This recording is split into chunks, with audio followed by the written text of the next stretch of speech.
tronçons de route de 162,7 km au total sur la route nationale 9 ont officiellement été inaugurés ce jour. Il s'agit du tronçon de route de 85 km reliant à Nalamsimp à Bévoye et de celui de 77,785 km entre Bévoye et Mende.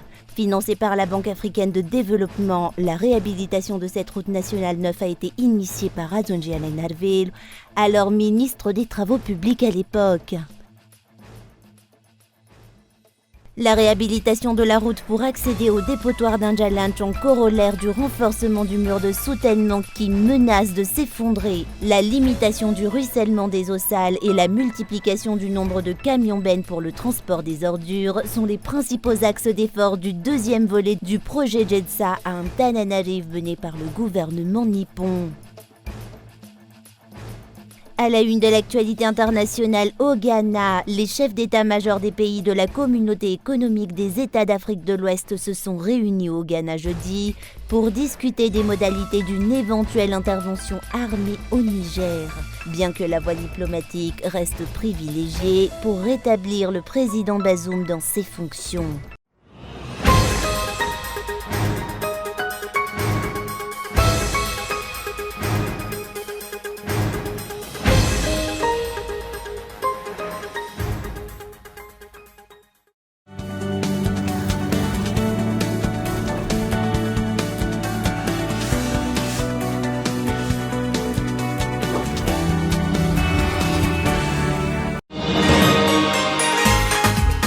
Manahirana mihitsy ny manenjika sy manolo-kosy ny zaza rehefa izy mitepelika be iny. Lasa mora sy mahafinaritra andra nefa izany hatramin'izay nampiasako ny kosy-kilaoty Molfix izay. Rovitika, alako ary ampidiriko indray ny vaovao. Avaliko tsara ilay kosy teo aloha dia ariako avy eo. Ka mifaly ery izaho sy ireo zanako. Dia tahaka izany ny faritany hafaliana rehefa miaraka amin'ny Molfix. Ho antsika mamamoa rehetra, andao mampiasa kosy-kilaoty Molfix ho an'ny zalantsika mba hitondra fifaliana hatrany. Molfix, mitombo amin'ny fifaliana.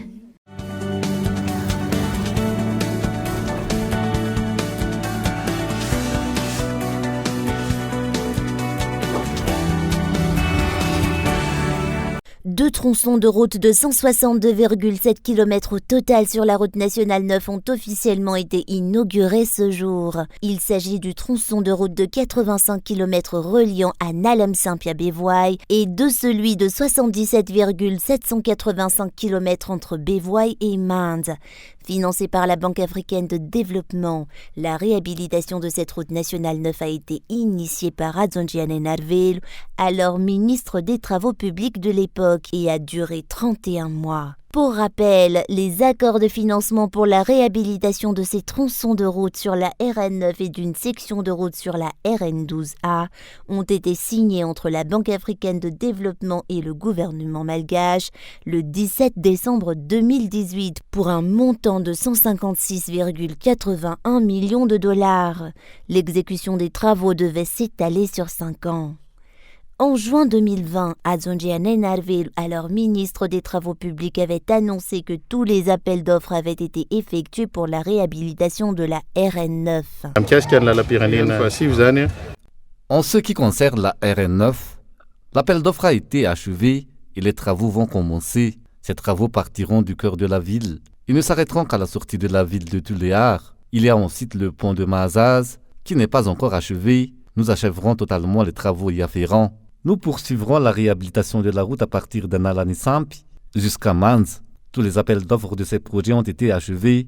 Ainsi, s'il n'y a pas d'obstacles qui peuvent ralentir les entreprises, tous les travaux devraient tous commencer cette année.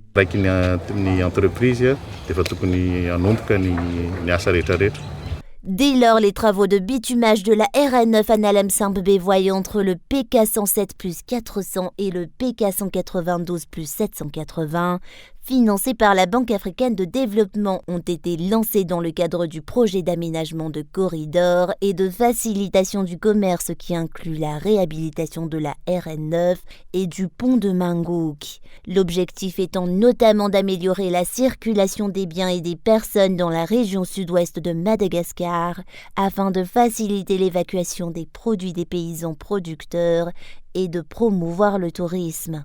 Fin mai 2021, l'ex-ministre des Travaux publics a effectué une descente sur le terrain pour évaluer l'avancement des travaux sur la route de 80 km reliant le pont Bevoy à Mande. Lalana mianga avy any amin'ny Analamsampy mandrapatonga ny Manja dia atao goudron daholo. L'intégralité de la route d'Analansampi jusqu'à Mande sera goudronnée. Cette seconde partie de la route qui part du port de Bevoy jusqu'à Mande est longue de 80 km et comme nous l'avons déjà annoncé, elle sera entièrement goudronnée jusqu'à Mande. Hormis les travaux de réhabilitation, il y a aussi ce qu'on appelle des travaux connexes qui sont une aide aux collectivités territoriales décentralisées des environs. Ce sont des infrastructures d'utilité publique comme les hôpitaux ou autres maisons de jeunesse selon la demande émise. Il y a aussi les petites voies reliant les communes à cette route nationale 9. Mampitohy ihany ireo komuna izay voasafidy mandrapatonga amin'ity lalam-pirenena fahasivy ity. L'ex-ministre des Travaux publics a par la même occasion souligné que le tronçon Analamsampy-Bevoy de 85 km de long serait bitumé. Ho vita tara ray manontolo zany ny tanjon'ny fanjakana ny lalam-pirenena fahasivy. L'objectif de l'État est de bitumer entièrement la R9 de Touliar à Dabara. Comme nous pouvons le constater, des améliorations et des révisions ont été apportées par le ministère dans ce projet. Cet endroit était la propriété du ministère de l'ancien ministère des Travaux publics. Désormais, lorsqu'un projet sera en cours de réalisation, les missions de contrôle et les bureaux de suivi seront tous installés sur cette propriété du ministère des Travaux publics et tout ce qui sera érigé demeurera la propriété du ministère et de l'État. Manana fotodrafitrasa mendrika anatanterahany izay asany dia fasana azy taty zay. L'application des normes requises pour une réhabilitation durable de l'infrastructure a figuré parmi les mesures exigées. La qualité des travaux est d'une importance capitale. Elle est surveillée de près, vu que nous savons pertinemment que si l'on se lance dans l'aménagement des routes, il faut construire des routes durables et robustes, notamment pour une région qui pourrait prochainement devenir un des greniers de Madagascar. Le coordonnateur du projet PAFC a souligné que la qualité du matériel et des matériaux utilisés pour les travaux de réhabilitation ont fait l'objet d'un suivi rigoureux. Si nous observons bien, des concasseurs sont installés. Cela veut dire que tout ce qui en sort est soumis à des tests techniques qui permettent d'assurer que tout ce qui sort est de bonne qualité. Tout est soumis à des essais techniques.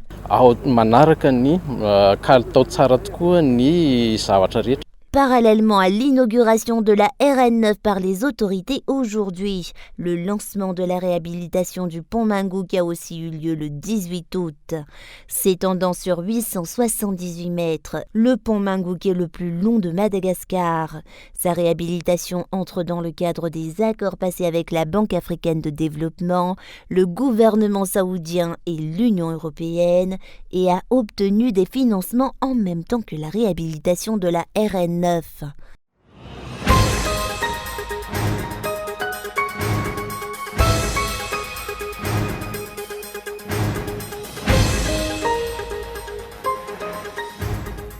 La réhabilitation de la route pour accéder au dépotoir d'Anjalanch en corollaire du renforcement du mur de soutènement qui menace de s'effondrer, la limitation du ruissellement des eaux sales, la multiplication du nombre de camions-bennes pour le transport des ordures. Ce sont les principaux axes d'effort du deuxième volet du projet GEDSA, ou Gestion des déchets solides à Antananarivo, mené par le gouvernement nippon qui a été officiellement lancé ce jour.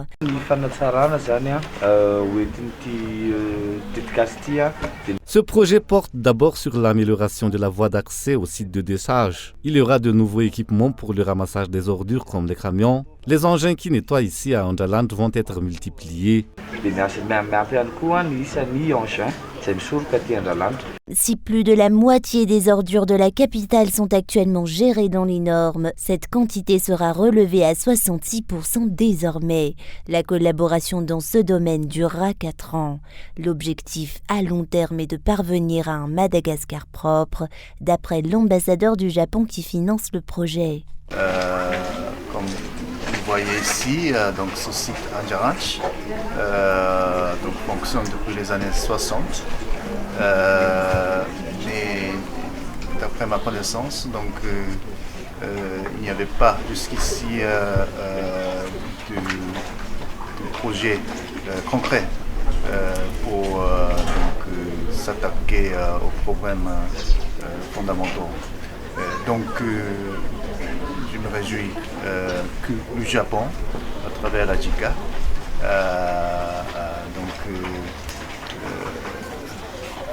avait décidé d'apporter un soutien, une enveloppe de 25 milliards d'aliats.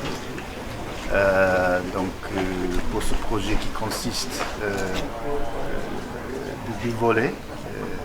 Le premier volet, c'est pour fournir des équipements, les camions poubelles et les machines lourdes, qui, j'espère, vont arriver à début de l'année prochaine. Et deuxième volet, le volet est coopération technique. Comme je disais, je crois qu'il y a à peu près 7 experts japonais qui travaillent dans ce projet en étroite collaboration avec les autorités de la ville et du ministère. Près de 1000 tonnes d'ordures par jour doivent être déblayées dans la capitale. 600 tonnes sont ramassées avec le matériel disponible. Dans l'attente des équipements de ramassage et de transport des ordures, la SMA, Société municipale d'assainissement, lance un appel à la population d'Antananarivo pour qu'elle respecte les mesures en vigueur concernant les dépôts d'ordures. Il en est ainsi de l'horaire pour jeter des ordures et du tri des ordures à jeter dans les bennes. Le projet pour l'amélioration de la gestion des ordures a officiellement été lancé ce jour à Anjalanch.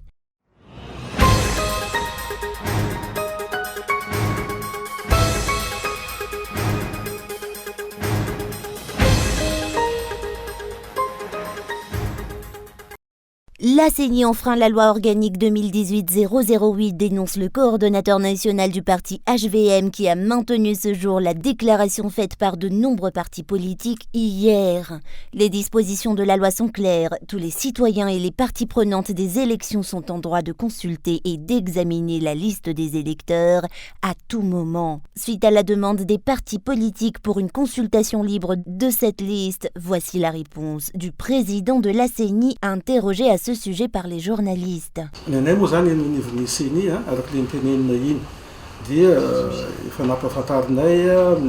Comme nous l'avons dit précédemment, nous avons déjà fait connaître notre site internet et la liste. À l'heure actuelle, que pense-t-il encore obtenir d'autre à part cela? Il y a aussi des données personnelles de chaque citoyen qui sont à protéger dans cette liste. J'estime que nous avons déjà fourni des efforts considérables. Ce que prévoit l'article 10 du Code électoral est clair. Chacun est en droit de consulter le registre électoral national à tout moment, selon le coordonnateur du parti HVM. Ce politicien maintient que la CENI n'est pas investie d'un pouvoir législatif.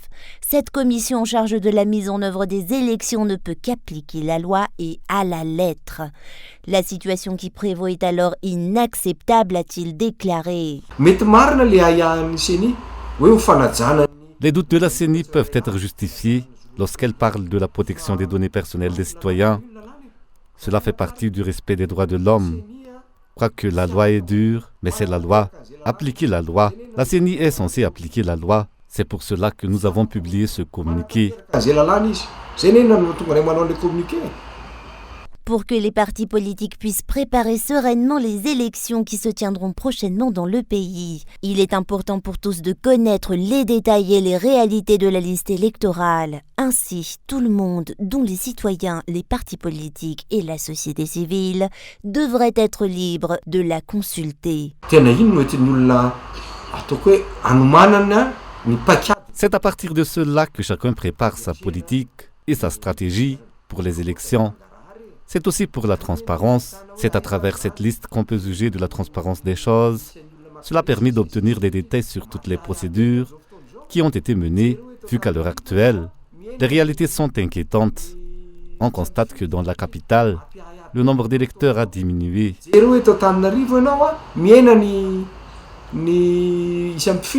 La question se pose de savoir si la CENI pourrait changer d'avis plus tard face à cette nouvelle infraction commise ou si elle compte poursuivre dans son erreur. La suite de cette affaire est attendue.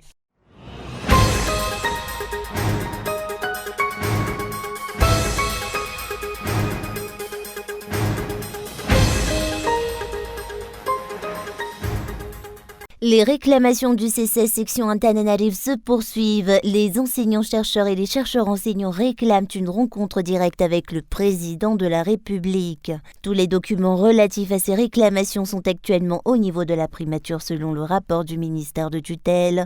La résolution des problèmes de l'enseignement supérieur et de la recherche scientifique et du C16 à l'heure actuelle n'a pas été incluse dans le conseil du gouvernement d'hier, en dépit des grèves et des manifestations menées par le C16, section Antananarive. Le gouvernement et la primature n'ont pas été en mesure de résoudre les problèmes et les réclamations du C16, selon les explications reçues. Le dialogue entre nous et le ministère se poursuit, le dialogue continue, mais le ministère de tutelle nous a bien fait comprendre que le problème ne se situe désormais plus au niveau de ce ministère. Ils ont fait savoir qu'il ne fallait plus les attendre. Ils ont fait leur part. La communication verbale conjointe et tous les dossiers concernant les réclamations du C16 partout dans l'île ont désormais été transmis à la primature. Le C16 section Antananarive continue de réclamer le limogeage de tous les responsables du ministère de tutelle qui ne sont pas à la hauteur de leurs fonctions. Le C16 a clairement affirmé que ceux qui détruisent sciemment l'enseignement supérieur et la recherche scientifique sont des ennemis publics et que le C16 réclame le limogeage de tous les dirigeants inefficaces et incompétents. Le renforcement des réclamations et des manifestations du C16 section Antananarive dépendront entièrement de l'évolution de la situation, selon les explications reçues. L'université morte et la section de recherche morte se poursuivront donc en l'absence de réponse favorable à leurs réclamations.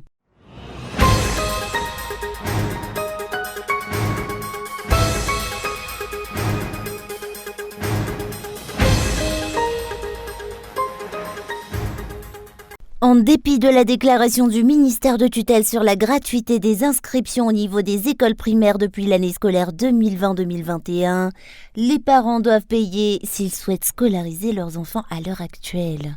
Le secrétaire général du ministère de tutelle a reconnu que la totale gratuité des écoles primaires publiques reste un travail de longue haleine. Son application s'annonce encore difficile, d'autant plus que les paiements des frais de scolarité versés par les parents assurent le paiement des enseignants de la FRAM.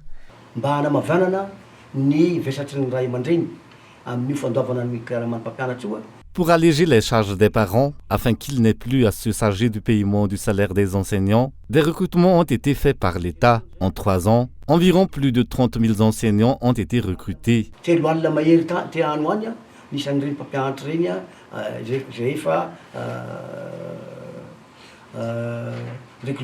Les parents doivent payer entre 20 000 et 30 000 arrières par élève selon le président du FEF, Ndoutape Naka 1. L'on compte très peu d'enseignants fonctionnaires selon les explications. Le recours aux enseignants FRAM est inévitable, raison pour laquelle les parents doivent participer à travers les cotisations à payer lors des inscriptions au niveau de l'EPP.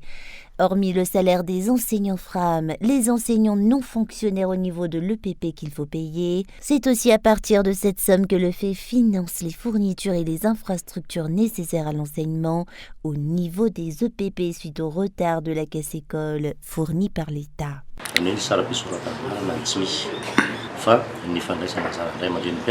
Il n'y a pas de frais d'inscription, mais les parents d'élèves doivent participer au paiement des salaires des enseignants FRAM. Pour le cas d'Ndoutape Naka 2, 9 enseignants doivent être payés par les parents d'élèves. Leur salaire demeure pourtant très bas. Ils sont payés à un peu plus de 200 000 arrières. Certains perçoivent même moins que ça. 70% des enseignants au niveau des EPP sont payés par les parents d'élèves à l'heure actuelle. 31 500 enseignants recrutés par l'État ont été intégrés dans la fonction publique en 3 ans selon le ministre de tutelle en mai 2023.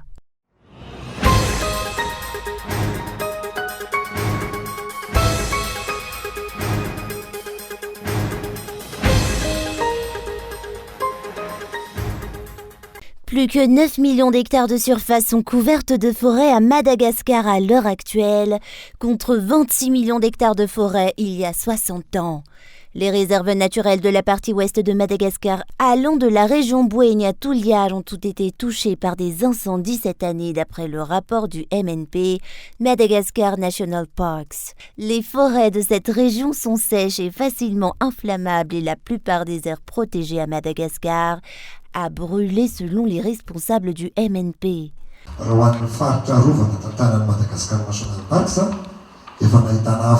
Des incendies ont été détectés dans les aires protégées sous la responsabilité de Madagascar National Park, notamment dans la région du Menabe, à Bemara, qui est une des zones les plus sujettes à des cas d'insécurité graves, et à Midungatsim, vu que chaque année, au mois de juillet et en août, la population locale s'adonne au taf dans cette région est. L'impossibilité pour Madagascar National Parks d'intervenir dans les incendies pour maîtriser le feu dans les réserves naturelles qu'il protège est un problème de taille selon les explications reçues. Or, les pompiers sont inférieurs en nombre à l'heure actuelle. Le MNP a reçu une aide financière de 120 millions d'ariars hier de la part de ses partenaires.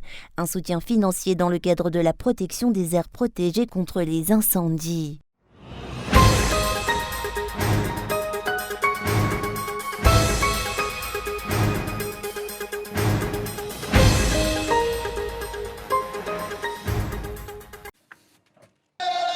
Envisager toutes les options possibles. Voilà l'objectif de cette rencontre entre les chefs d'état-major des armées ouest-africaines. Réunis à Accra au Ghana, la CEDEAO veut privilégier la voie du dialogue avec les autorités nigériennes. Je voudrais rappeler à tous que l'objectif de notre réunion n'est pas simplement de réagir aux événements, mais de tracer de manière proactive une voie qui préserve la paix pour plus de stabilité et bien sûr les principes démocratiques dans toute notre région.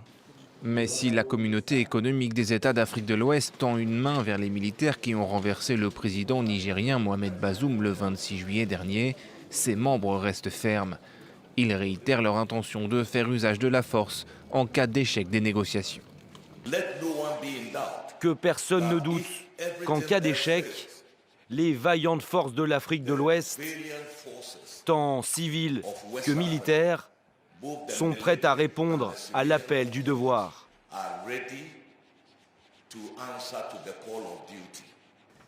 Les pays voisins du Niger redoutent que le putsch ne déstabilise davantage la région, en proie à une forte influence djihadiste. Cette rencontre se tient d'ailleurs 2 jours après une attaque meurtrière menée dans le sud-ouest du pays par des djihadistes présumés.